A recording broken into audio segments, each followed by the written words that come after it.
walang ginikilingan, walang pinoprotektahan, walang kasinungalingan, serbisyong totoo lang.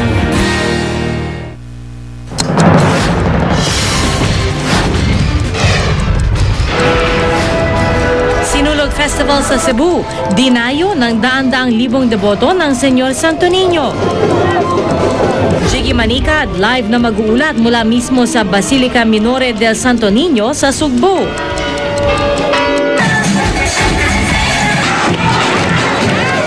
Mga taga-Tondo, Maynila, may sariling bersyon ng sinulog.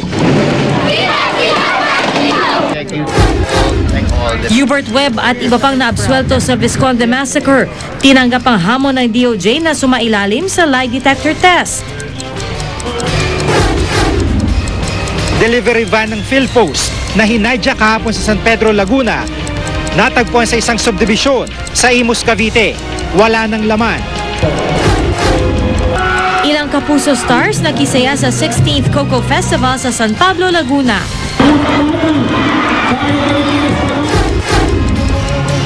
At isang Pinoy nurse gumagawa ng pangalan sa United Kingdom.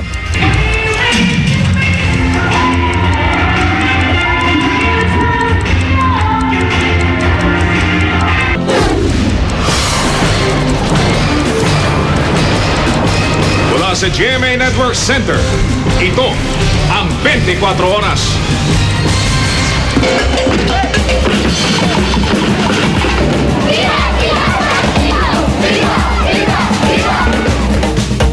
Magandang gabi po, nagsimula na ang pagdiriwang para sa kapistahan ni Senyor Santo Niño sa iba't ibang bahagi ng bansa. Mula taong 1521 hanggang ngayon, hindi pa rin po kumukupas ang tradisyong ito at live po ako mag-uulat mula rito sa GMA News Center. At live po naman ako dito mula sa Cebu kung saan tututukan natin ang pagdiriwang ng Sinulog Festival na taon-taon ay dinadagsa ng daan-daang libong mga deboto at maging ng mga turista. Sa mga sandaling ito ay narito po tayo sa Pilgrim Center sa harapan ng Basilica del Santo Niño dito mismo sa Cebu City kung saan nakikita niyo po sa aking likuran yung maraming tao na ngayon ay pauwi na. Katatapos lamang po ng isang napakalaking programa dito kung saan yung pinakahuling misa sa nobena ng Mahal na Santo Niño ay isinagawa. At pagkatapos nito ay yung kauna-unang sinulog dance na tradisyonal nang ginagawa nila. Sa mga sandaling ito po ay napakalakas ng ulan pero sa kabila nito ay hindi natinag yung mga deboto na umalis sa kanilang pwesto upang makisali, makisaya at makipagdiwang dito sa kapistahan ng Mahal na Santo Niño. At ngayon nga po ay katatapos lamang nung pinakauling misa at yung sinulog dance kung saan nagkaroon sila ng mga panalangin at isinisigaw nila ang Viva Pete Señor at Señor Nazareno, Señor Santo Niño kung saan maraming mga panalangin ang kanilang binanggit kanina lamang.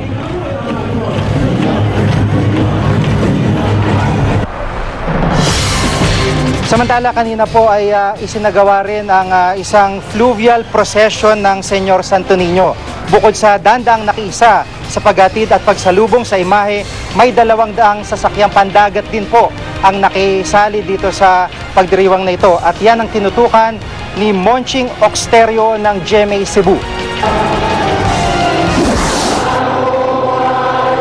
Maaga pa lang, dagsa na ang mga deboto ng Santo Niño dito sa National Shrine of St. Joseph sa Mandaue.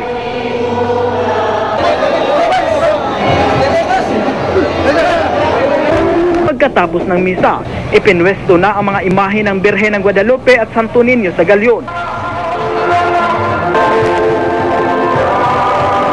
Naghihintay na rin sa Mactan Channel ang mga bangka at mga barko na sasama sa fluvial procession.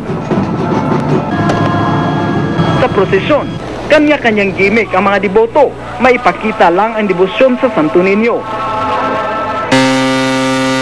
Ang ilan sa mga barko, bumisina rin, pagpapakita ng kanilang respeto.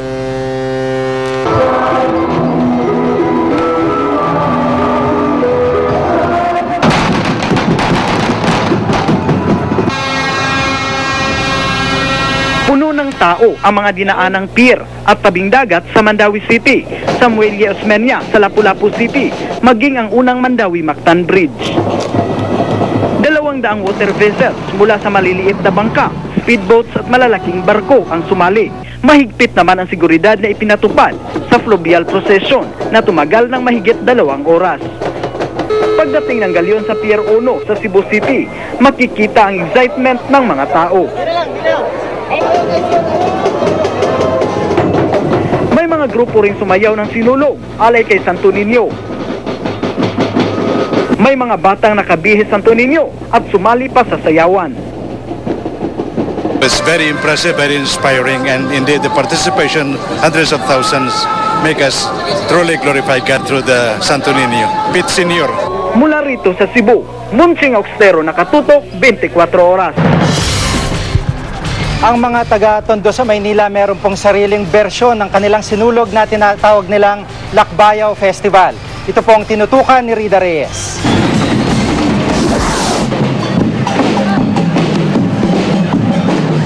Taunang ipinagdiriwang ng mga taga-Tondo, Maynila ang Lakbayaw Festival para sa patron na si Santo Niño.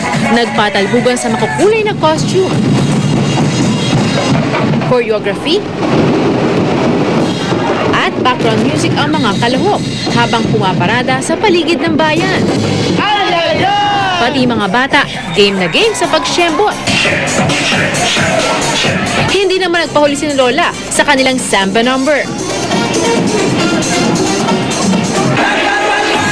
Agaw eksena rin ang mga gay beauty na kung todo costume pa. Pero wala nang ibang bida sa pagdiriwang na ito kundi ang Batang Jesus. Ang kanyang imahe isinasayaw ng mga kalahok. Yung lakbayaw, hango yan sa acronym na lakbay sayaw. Piling mo, isayaw mo. Pagkatapos maglalakbay yan sa paligid ng parokya. Naglalakbay sa pamamagitan ng sayaw. Mas maganda kasi dito kasi paugali ang Pilipino sa Tondo. Deboto rin ng Santo Niño si Manila Mayor Alfredo Lim. Sa buong Maynila, ito ang pinakamalaking kapistahan. Gano'n ka-importante po sa mga Manileño si Santo Niño? Aba, maraming deboto dyan, kamukha rin nung sa mahal na pong Nazareno. Masaya rito.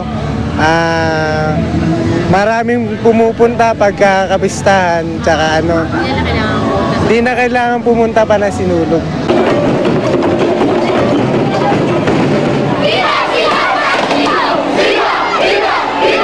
Rida Reyes, nakatutok, 24 oras. Kaninang hapon din po ay may fluvial procession sa Tondo bilang bahagi ng kanilang selebrasyon sa pagdiriwang ng Pista ng Santo Niño. Yan ang tinutukan ni Micaela Papa. Mula sa maliit hanggang sa dambuhala. Mula sa tigasing Santo Niño hanggang sa cute na naka-diaper pa. Iba't ibang imahe ng poon ang masasaksihan sa napakasayang pista ng Santo Niño dito sa Tondo, Manila. Sa paradang ito, ang mga deboto hindi lang naglalakad, sumisyembot pa.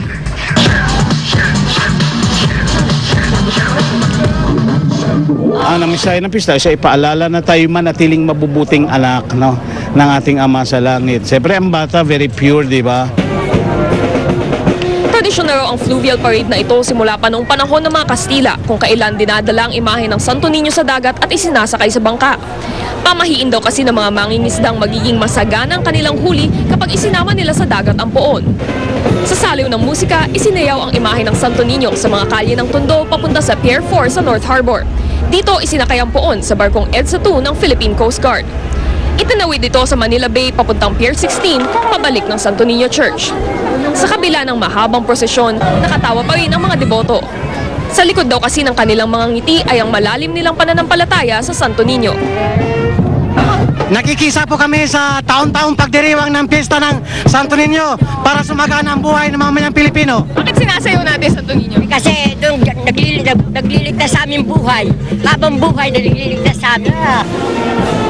Micaela Papa, nakatutok, 24 oras. Sa ibang balita, patay isang lalaki at ama niya matapos pagbabarilin sa tapat mismo ng kanilang bahay sa Pasig.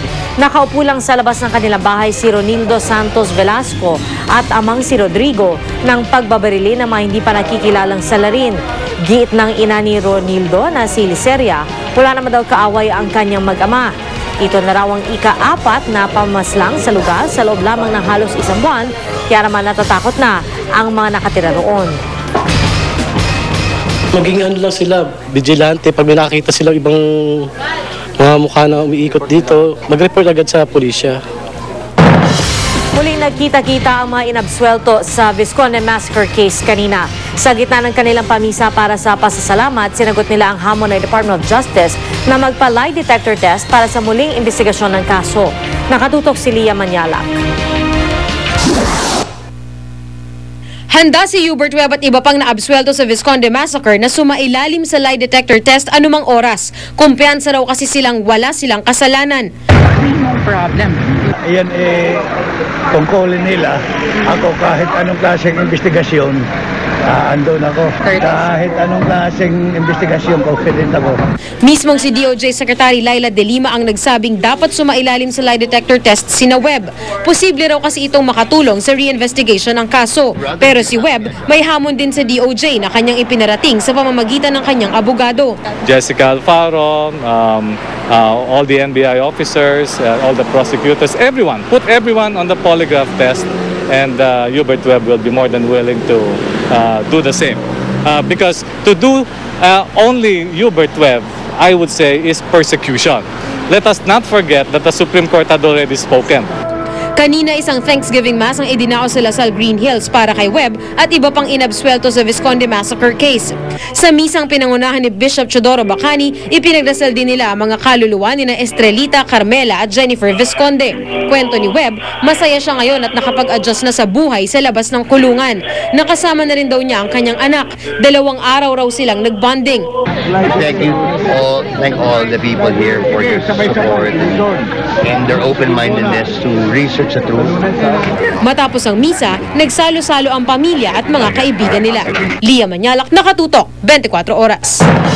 Ibinasura ng korte ang kasong paglabag sa anti-trafficking in persons laban sa alkalde ng San Marcelino, Zambales. Kaugnay po ito sa umano'y panghahalay ni Mayor Jose Rodriguez sa isang dalagita noong Setyembre. Kinatigan ng korte ang mosyon ng kampo ni Rodriguez na hindi tugma ang mga ipinakitang ebidensya para sa kasong isinampa ng prosekusyon. Ayon sa korte, pwede ulit ihain ang kaso kung babaguhin ang ilang detalye sa dokumento.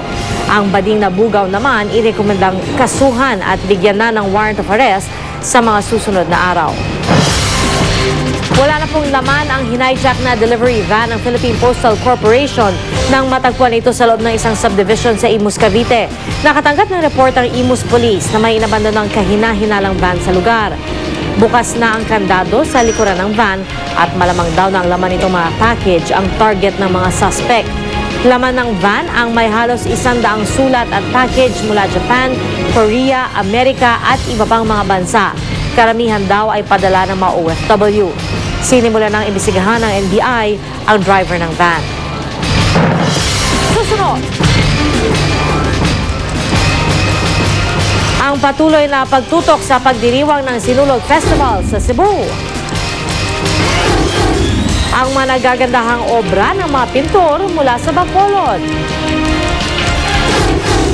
At ang pakikisaya ng ilang Kapuso stars sa 16th Coco Festival sa San Pablo, Laguna. Tutok na dito sa 24 oras.